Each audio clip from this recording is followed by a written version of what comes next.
hartelijk welkom heten op deze belangrijke dag voor Suriname.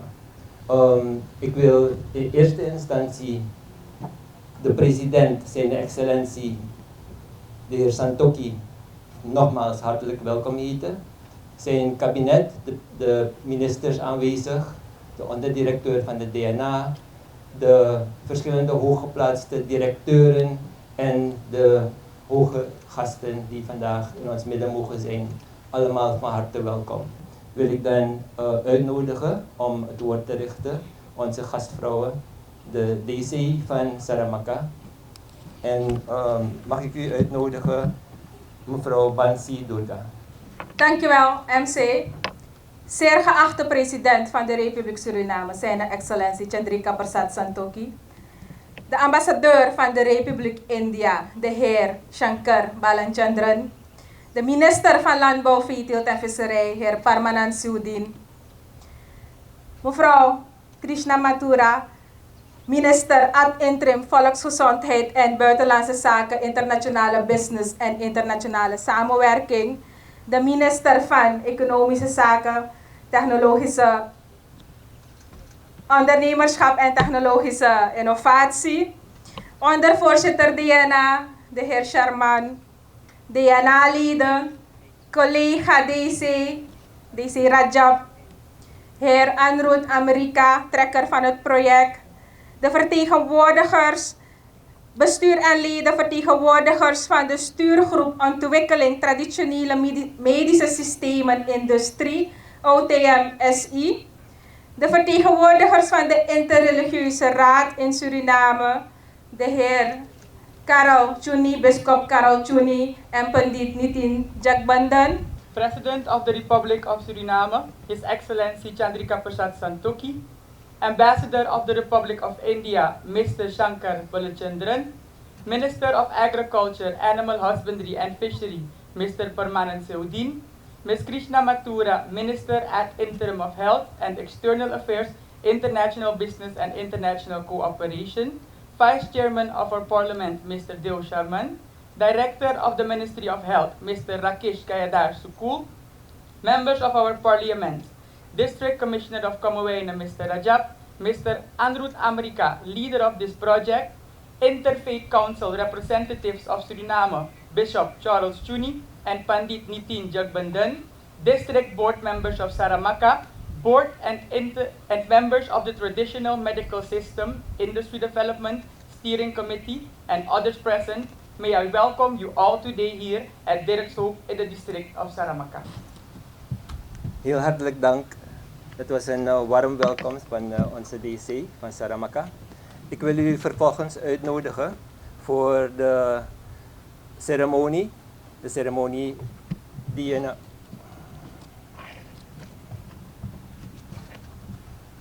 de dia-ceremonie is volgend op het programma. En ik wil daarvoor uitnodigen alle sprekers, maar in het bijzonder ook de vertegenwoordiger van de IRIS en de voorzitter van de Senaat en Darm. Dus de sprekers van vandaag worden uitgenodigd om te participeren in deze ceremonie.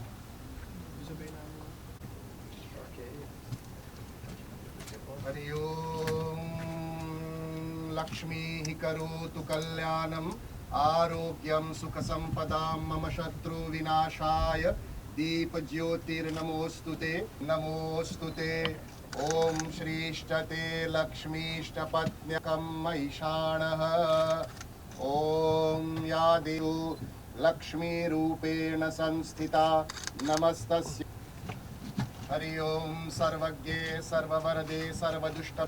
Dank u wel, professor. Tegenwoordig hebben we de mogelijkheid om de speech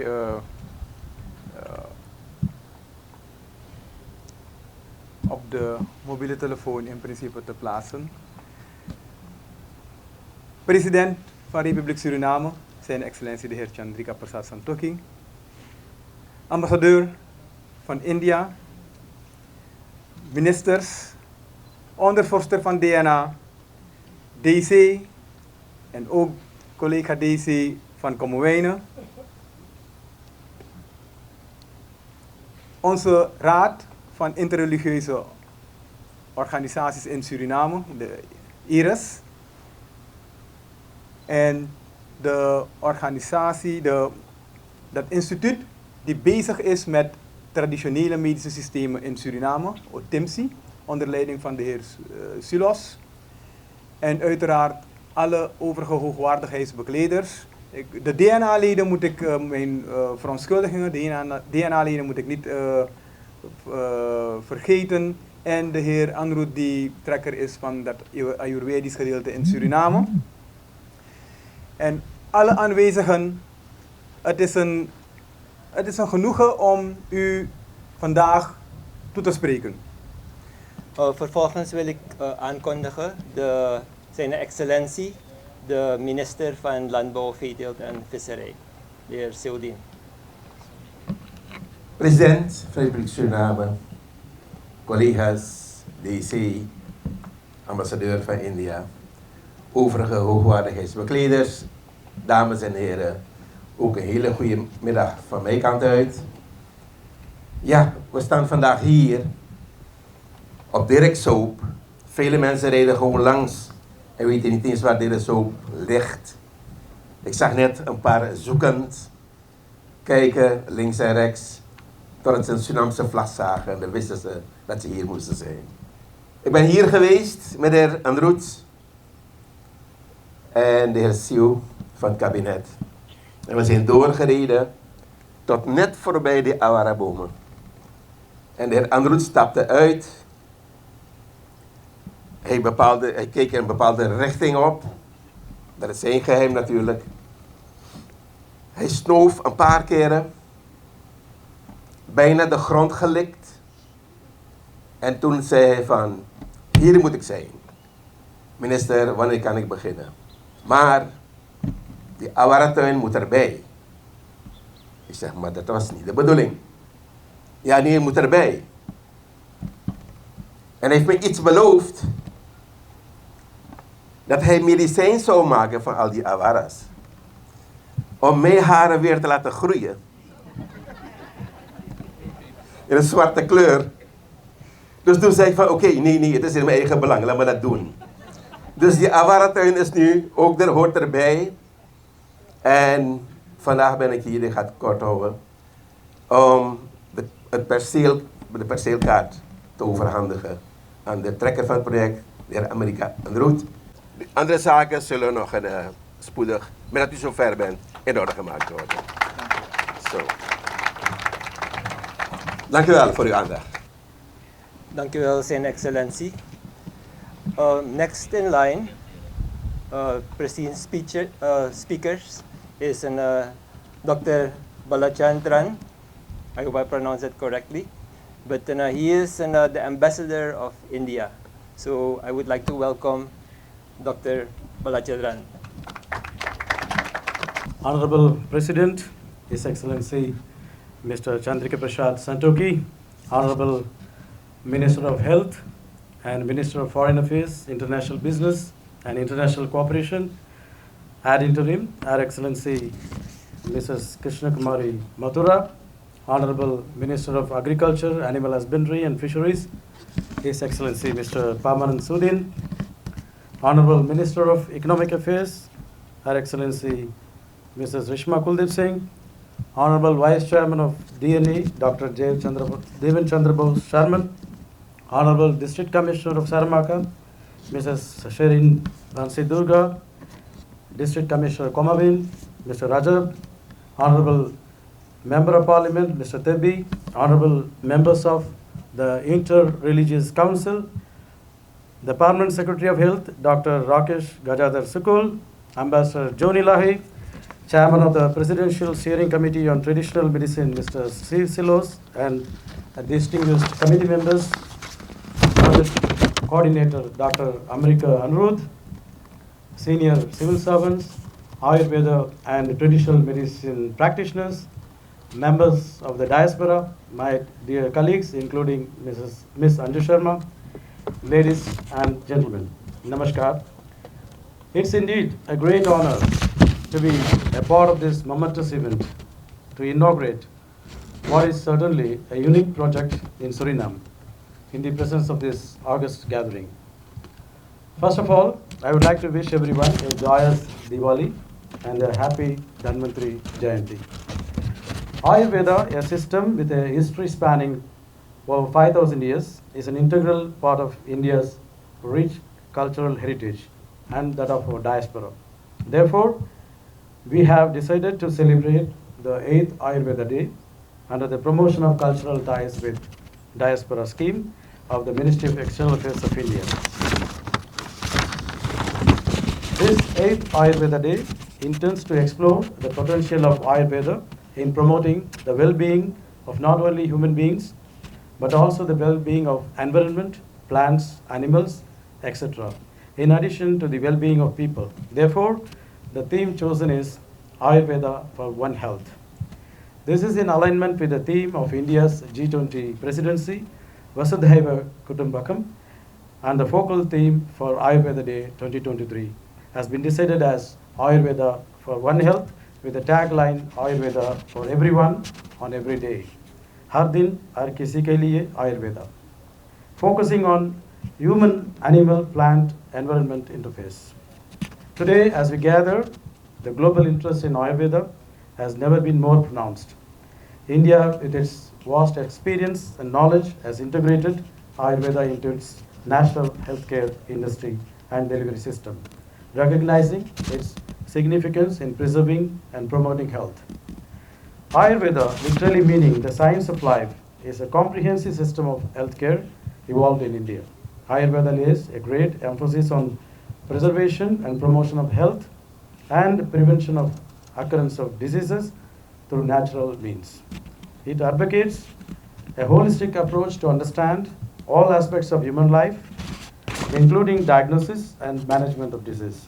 Ayurveda has assumed renewed significance in the light of the emerging pandemics, especially the COVID-19 pandemic, which wrought havoc to our health systems around the world. The basic principle underlying Ayurveda is not just treating the symptoms, but treating the human body and mind as a whole.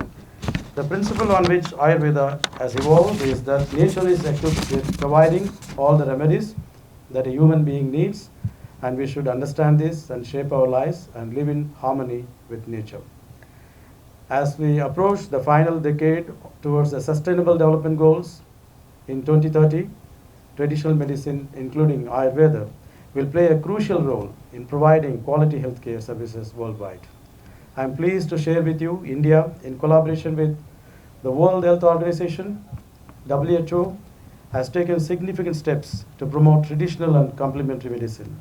The establishment of the WHO Global Center for Traditional Medicine in Gujarat, India, underscores our commitment to integrating ancient wisdom and with modern science for global health and well-being.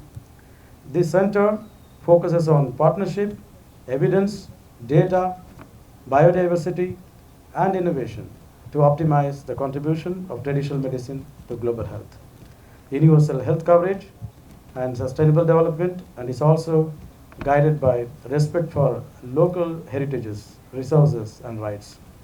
The first WHO Traditional Medicine Global Summit took place on 17th and 18th August 2023 in Gandhinagar, Gujarat, India. It was also held alongside the G20 Health Ministerial Meeting to mobilize political commitment and evidence-based action on traditional medicine, which is the first port of call for millions of people worldwide to address their health and well-being needs. The Global Summit was co-hosted by WHO and the Government of India as a platform for all stakeholders, including traditional medicine workers, users, and communities, national policymakers, international organizations, academics, private sector, and civil society organizations, to share the best practices and game-changing evidence, data, and innovation on the contribution of traditional medicine to health and sustainable development. This spirit of collaboration aligns perfectly with the ethos of the Ayurveda Center and Ebel Garden project that we inaugurate today in Saramaka.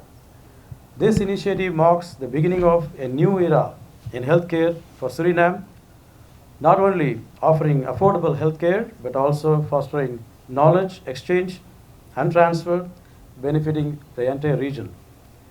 India is proud to be associated with this project, reflecting our ongoing efforts to promote Ayurveda globally. Our collaboration with Suriname, evident in the Memorandum of Understanding signed in January 2020, is a testament to a commitment.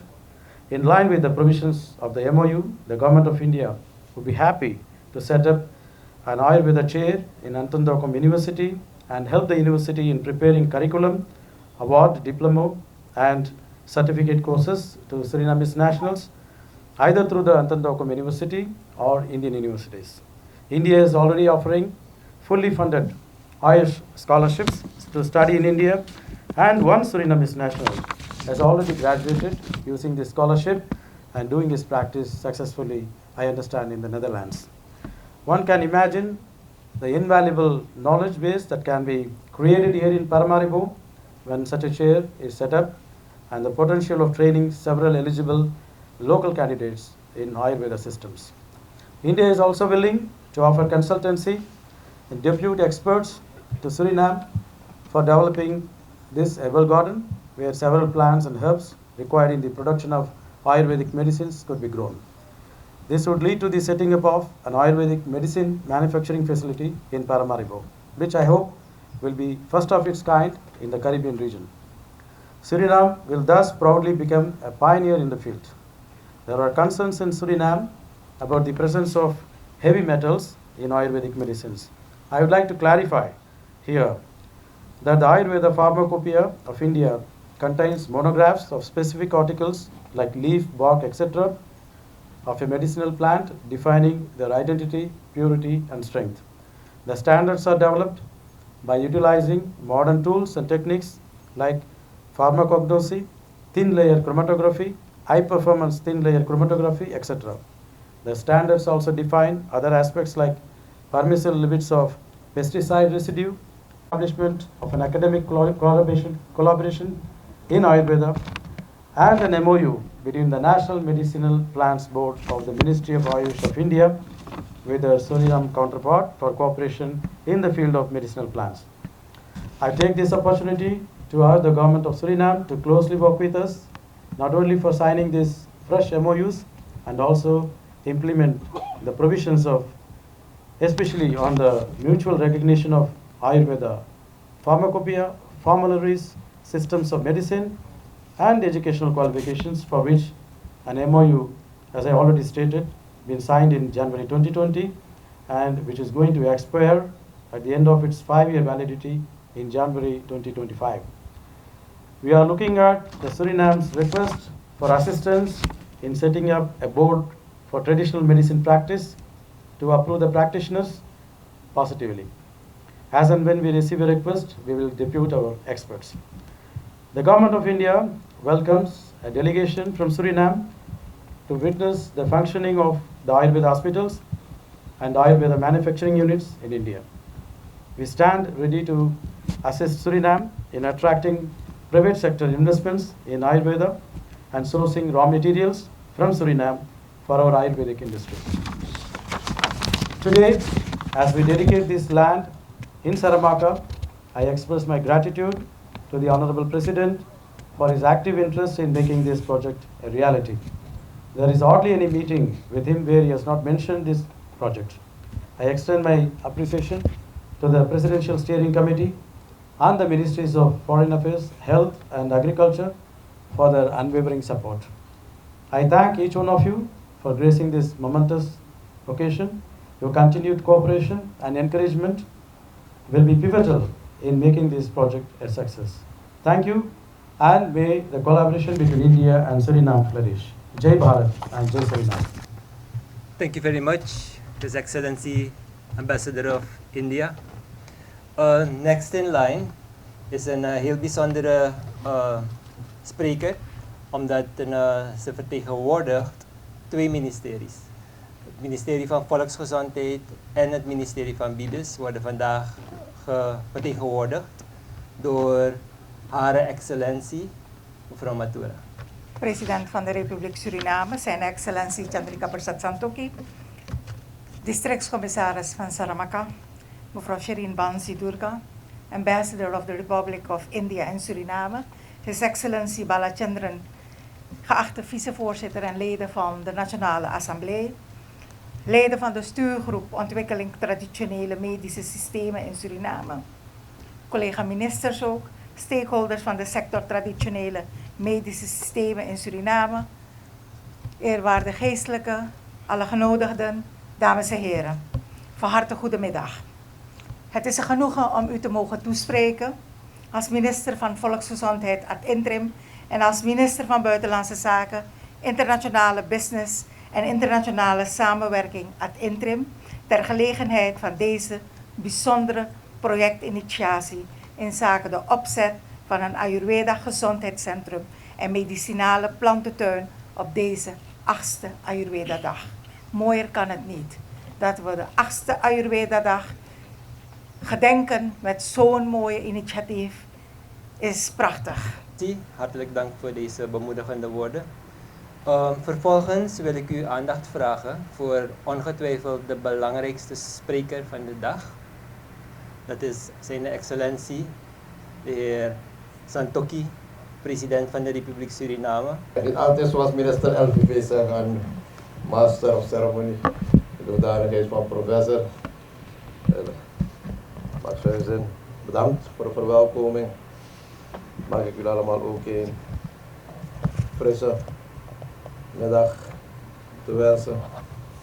Ministers die allemaal aanwezig zijn hier, zo de vicevoorzitter van DNA met alle DNA-leden.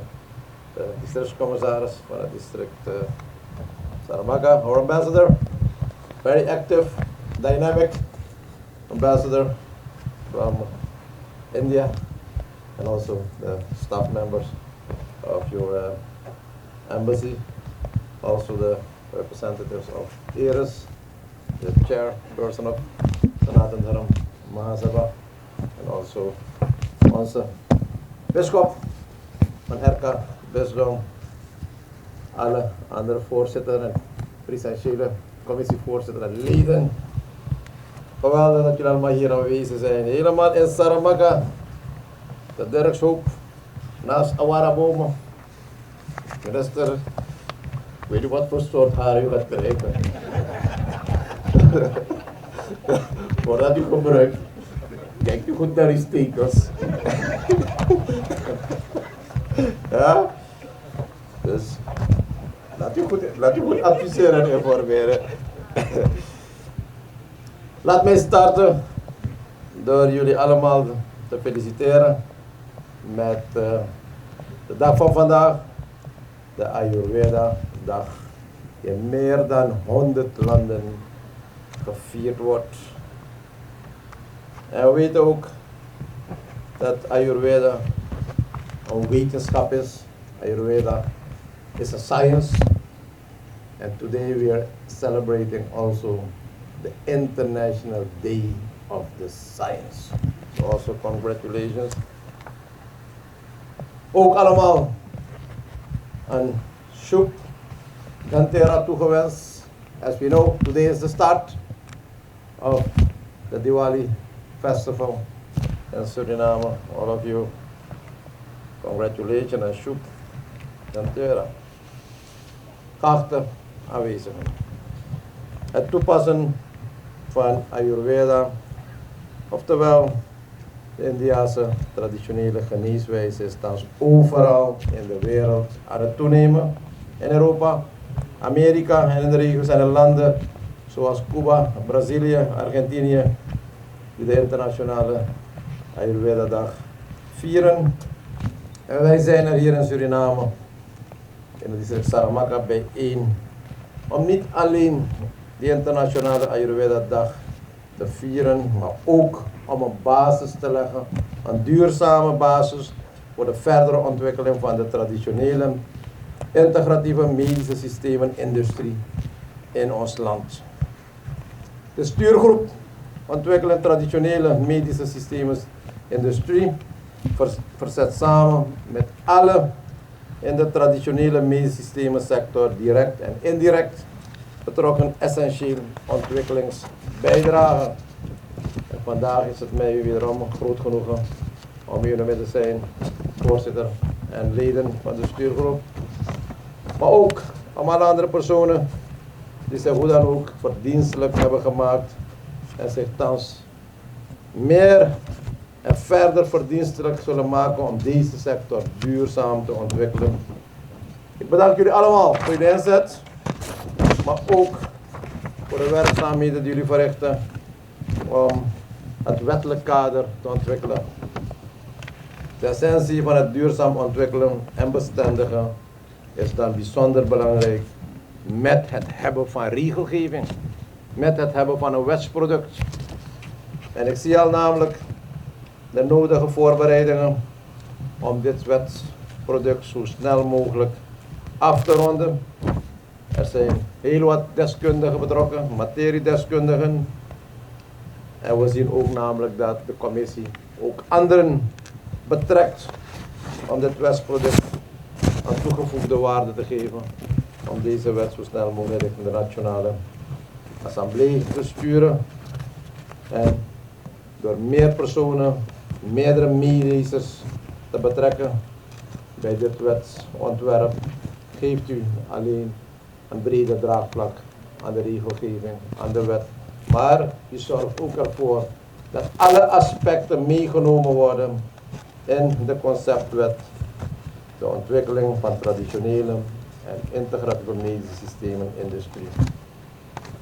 We kijken uit naar de finalisering en vandaag laten wij ook vandaag vieren het werk wat jullie verzetten. Goed werk wat jullie doen. Aburoko zou we doen. Aburoko moest godoro. En we gaan moro naar godoro. Moro. Ja. Veel voorzitter bestuur, heel veel dank voor de werkwijze. Maar jullie, om iedereen te betrekken, soms niet makkelijk. Soms niet makkelijk. Want je moet alle artsen en alle medici en de medische wereld die tot nog toe de medische sector beheerst hebben, meekrijgen achter dit project. Een grote uitdaging, maar zulke bijkomsten, ook met hun, zal een belangrijke bijdrage leveren om ook hun achter dit geweldig project te krijgen. Ja, als president sta ik achter dit project en ik ondersteun het ook volledig, daarom ook de presidentiële commissie. En u heeft het al gehoord, we willen niet alleen een polykliniek of een behandelcentrum, we willen een industrie opzetten. Een industrie voor de Caribische regio. En laat Suriname het land zijn van waaruit deze industrie zich verder verspreidt naar de Caribische regio. Mijn mensen, er is net gezegd geworden dat ons bos onze apotheek is. U ziet het. De heer Roet heeft het net al gezegd. Awara, wat wij normaliter gewend zijn te eten als vrucht, dat behoort tot onderdeel van onze apotheek. En zo zijn er zoveel plantensoorten in ons land die we allemaal kunnen beschouwen als ons apotheek. En daarom moeten we ze beschermen. Gelukkig zijn we een carbon-negatief land. Gelukkig hebben we slechts een 7% ontbossing. 93% zijn we nog bedekt met bos. Laat het zo behouden. Met een lage ontbossingsgraad. En dat we al onze planten goed gaan beschermen. Wat onze apotheek is. En natuurlijk zullen wij ook regelgeving daarvoor moeten ontwikkelen. Mijn mensen, we moeten ook goed zorg dragen dat de medicinale planten ook verder uitgebreid worden. En hier is een geweldig terrein ter beschikking gesteld door het ministerie van LVV om alle andere planten, maar ook in nauwe samenwerking met India, wat nog niet aanwezig hier is in Suriname, ook die planten hier te brengen om ook onze Ayurvedische industrie goed te laten ontwikkelen. Niet alleen in de medische sector, maar ook naar de totale productiesector, naar onze economie. Denkt u ook aan toerisme, wellness toerisme. medische, toerisme, wat we allemaal hier in ons land gaan krijgen.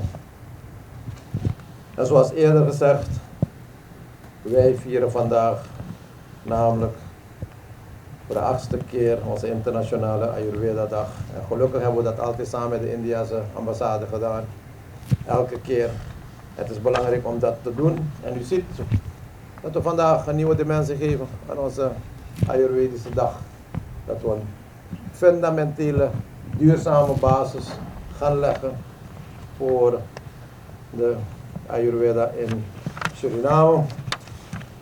En zeker bedank ik ook de heer Anderoet, die zich onvermoeibaar blijft inzetten voor de ontwikkeling van de traditionele medische systeem in Suriname, samen met ook de stuurgroepleden. En hij is de coördinator van de Ayurveda Gezondheidscentrum en Medicinale Plantentuin. En we hebben goed vertrouwen dat dit project goed begeleidt met alle stakeholders en alle personen die hierbij betrokken zijn. U ziet, u krijgt alle medewerking van de regering. U krijgt alle ondersteuning van de regering. En we kijken nu naar de resultaten. Vandaag is een groundbreaking ceremonie. Maar hier moet een geweldig centrum komen. We kijken uit. And the ambassador yesterday he visited me. And he told me that he still has 6 months to go. And before leaving Suriname, the center should be finalized and presented to the community. So it's a challenge for the steering committee and also for Mr. Anirudh, the project coordinator. Let me express also special word to the esteemed ambassador of India in Suriname, His Excellency Balachandran. On behalf of the government and people of Suriname, as well as personally, I congratulate the government and the people of India on the celebration of this 8th Ayurveda Day. Today, we are gathered here in the district of Saramaka for the momentous project initiation marking the establishment of an Ayurveda health center and medicinal plant garden on this auspicious 8th Ayurveda Day. Our discussions leading up to this event, coupled with the Memorandum of Understanding signed between Suriname and India on cooperation in the field of traditional systems of medicines, signify the initiation of new milestone in our strategic relationship and cooperation. The project concept has been shared with you, and within the next 2 weeks, the roadmap 2023-2033 will be completed. And this plan will explain Suriname's vision on the Ayurveda Health Center, the promotion of medicinal plants and medical treatment through Ayurveda. And for the latter, we are looking forward to the enactment of the necessary legislation as mentioned before.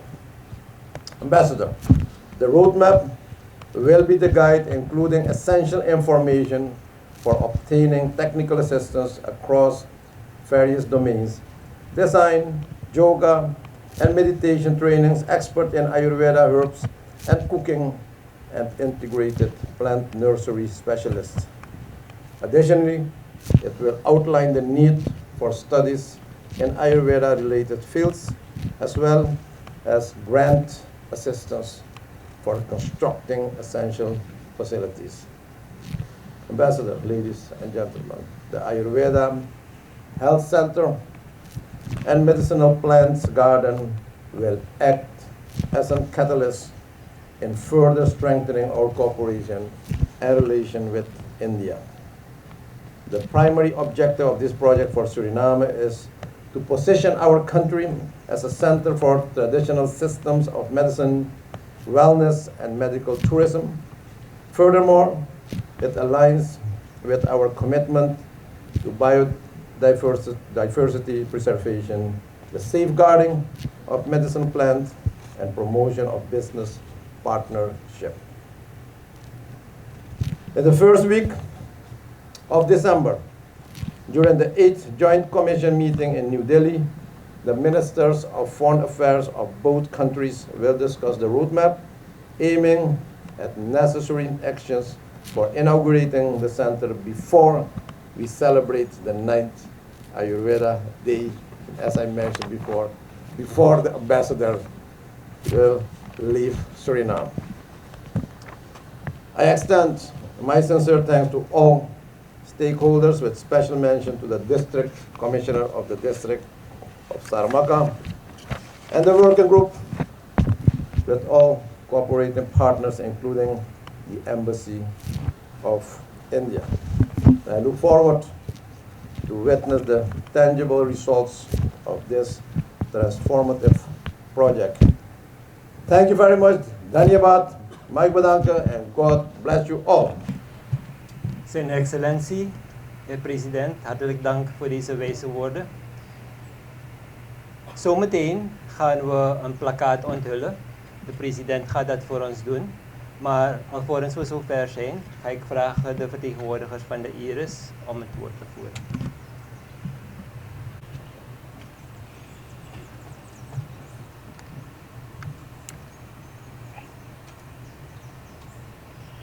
Meneer de president, Mr. Ambassador, ministers, ondervoorzitter van de Nationale Assemblée, districtscommissarissen, zusters en broeders. Nadat God de mens geschapen had, plaatste God de mens in het Hof van Eden, in een prachtige tuin.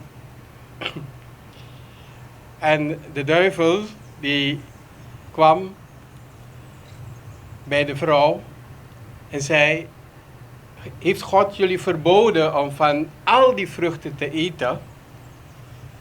Want je weet, de duivel overdrijft altijd.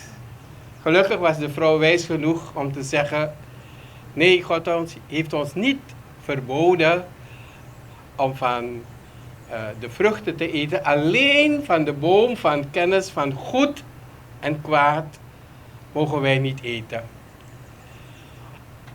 En de duivel zei: ja, hij heeft jullie verboden, niet omdat jullie daardoor dood zullen gaan, maar dan zullen jullie aan hem gelijk worden. De vrouw zag hoe aantrekkelijk de vrucht was. Ze at en ze gaf het aan haar man. En toen God verantwoording kwam vragen, toen zei de man: ik heb het niet gedaan. Zij heeft het gedaan. En toen de vrouw vroeg: ik heb het niet gedaan. De slang heeft het gedaan. God heeft ze toen uit het paradijs gezet. Maar wij hadden al geproefd van de vrucht van kennis. De kennis van goed en kwaad. Ik vraag u, zendt u zegen over deze plek.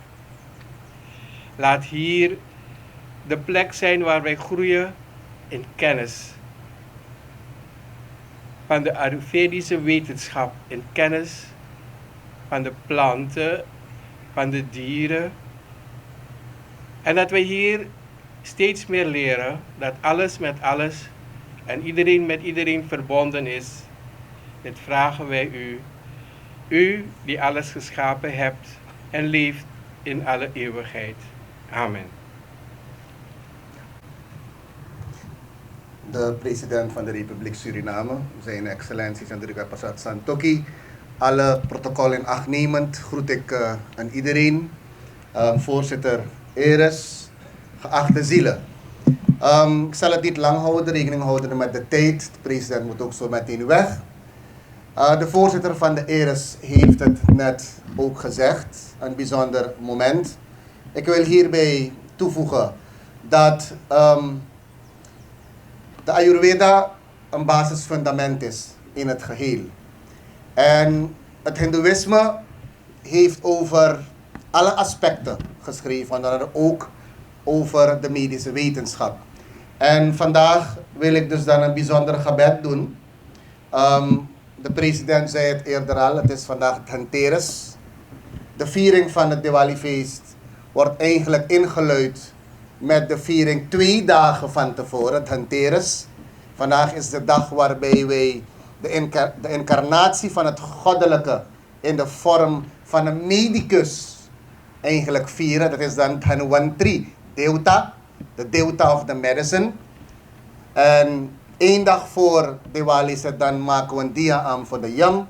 Dat is de incarnatie van het goddelijke in de vorm van de yam, waarbij wij hem vereren om ons te mogen vrijwaarden van een vroegtijdige dood. 3e dag Diwali, 1 dag na Diwali, Govardhan Puja, waarbij we dus dan de berg Govardhan in de vorm van de incarnatie van Krishna vieren. En 2 dagen na Diwali, waarbij de relatie wordt gelegd tussen zus en broer. Kort, de God of Medicine, dat wat wij hier hebben gedacht te initiëren, mogen dit project tot een succes zijn. Niet alleen in woorden, in gedachten, maar ook dat de verwezenlijking daarvan komt. En de Mahamantra voor Dhanvantri Devta uit de Veda's is Om Namo Bhagavate Vasudevaya Dhanvantaraye Amrita Kalasha Hastaya Sarvamaya Vinashaya Trailokyanataya Dhanvantri Maha Vishnave Namaha. Vrij vertaald, special for the ambassador in English also. I bow down to Lord Dhanvantri, the Lord with 4 hands, carrying a conch, a disc, a leech, and a pot of immortal nectar. In his heart shines a pleasing and brilliant blaze of light. The light is also seen van alle ziektes, materiële ziektes, immateriële ziektes. En mogen wij met een gezond volk werken aan de opbouw van Suriname. Dank u wel.